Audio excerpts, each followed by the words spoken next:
PCI Media Center, Vancouver, BC. Welcome back to the new PCI Daily News Roundup brought to you by Philippine-Canadian Inquirer, the only Filipino-Canadian newspaper distributed across Canada. I'm Manny Noel Abuel. Thank you for joining us. We have the latest news development.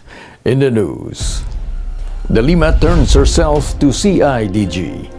Senator Lila De Lima turned herself to the authorities on Friday morning after spending her last night in her office at the Senate. She was turned over to agents of the Crime Investigation and Detection Group led by Chief Superintendent Roel Abusan after being escorted by Senate Sergeant-at-Arms Jose Banahadja. The arrest warrant issued by the Muntinlupa Regional Trial Court was supposed to be served to De Lima on Thursday at her residential home in Parañaque. However, the senator requested to spend the night with her family and went to the Senate to spend a few more hours before her arrest.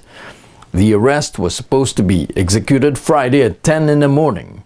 However, the police convoy arrived in Camp Kramer shortly before 9 a.m. She's temporarily detained at the PNP Custodial Center while awaiting for the court's commitment order. It is the same place where former Senators Jinggoy Estrada and Bong Revilla were detained for graft and corruption cases in 2014. Various reactions to De Lima's arrest. As events unfold after De Lima's arrest, various institutions and personalities expressed their opinions. The CBCP expressed support to the embattled senator by sending prayers for her safety.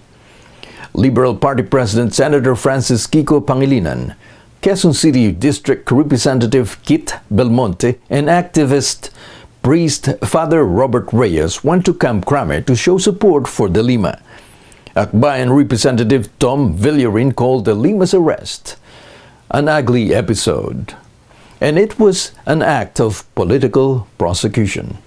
House Speaker Pantaleon Alvarez celebrated the arrest, claiming that De Lima's arrest is a triumph of the administration's brutal crackdown on illegal drugs. Meanwhile, Justice Secretary Vitaliano Aguirre tagged former Senator Jambi Madrigal and Laguna Representative Marilyn Len Alonte Naguiat and attorney Alvin Herrar as people who offered 100 million peso bribes to high-profile inmates to recant testimonies against De Lima.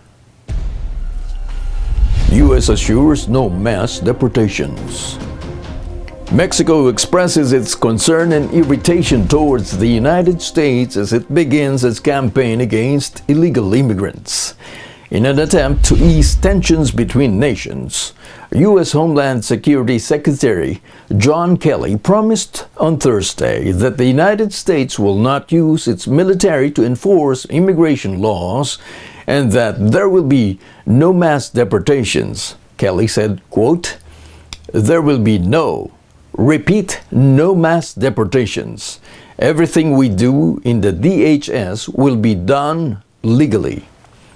Together with U.S. Secretary of State Rex Tillerson, Kelly met with Mexican ministers in Mexico who previously expressed their outrage towards Trump's immigration policies, and he branded Mexico.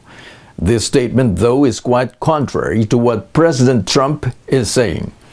Meanwhile, at the White House, Trump said that the campaign against illegal immigrants is a, quote, military operation. And that's the Roundup News for today. I'm Manny Noel. Thank you for joining us. Goodbye.